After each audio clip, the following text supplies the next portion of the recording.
ఈరోజు simple and ఈజీగా egg curry ఎలా తయారు చేసుకుందామో చూద్దామండి.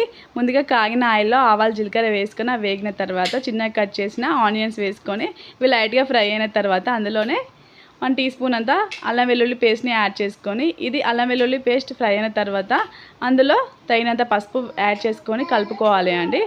నెక్స్ట్ మనం ఇందులోనే తగినంత సాల్ట్ని కూడా యాడ్ చేసుకోవాలి.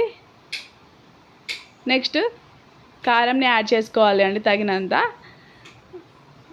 నెక్స్ట్ చిన్నగా కట్ చేసుకున్న కొత్తిమీరని యాడ్ చేసుకోవాలి. తప్పకుండా ట్రై చేయండి, చాలా బాగుంటుంది, సింపుల్గా చేసుకోవచ్చు అండి. కొంచెం వాటర్ని యాడ్ చేసుకొని వీడియోలో చూపించిన విధంగా ఇలా అనుకున్న తర్వాత నెక్స్ట్ మనం ఎగ్ని 1 by 1 వీడియోలో చూపించిన విధంగా వేసుకోవాలి అండి. చూడండి, ఈ ఎగ్ వేసుకునేటప్పుడే నిదానంగా వేసుకోవాలి అండి. చూడండి, ఇలా వేసుకున్న తర్వాత మనం ఒక 5 minutes లో ఫ్లేమ్లో పెట్టుకోవాలి అండి. హై ఫ్లేమ్లో పెడితే మాడిపోతుంది. లో ఫ్లేమ్లో పెట్టిన తర్వాత చూడండి, ఒకసారి మూత తీసి చూస్తే ఇలా ఉంది. నెక్స్ట్ ఇలా అయిన తర్వాత మనం నెక్స్ట్ టర్న్ చేసుకోవాలి అండి.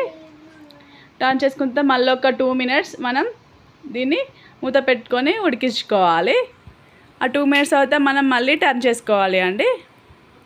చూడండి, టర్న్ చేసుకోవాలి. అప్పుడు ఎగ్ అనేది మంచిగా లోపల బాయిల్డ్ అవుతుంది.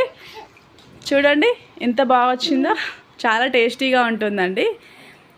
ఇలా ఎగ్ కర్రీ ఆల్మోస్ట్ అయిపోయినట్టే. లాస్ట్లో మనం ధనియా పౌడర్ వేసుకొని ఒక 2 minutes ఉంచితే అంతే, రెడీ అయిందండి egg curry. Like and share and subscribe now.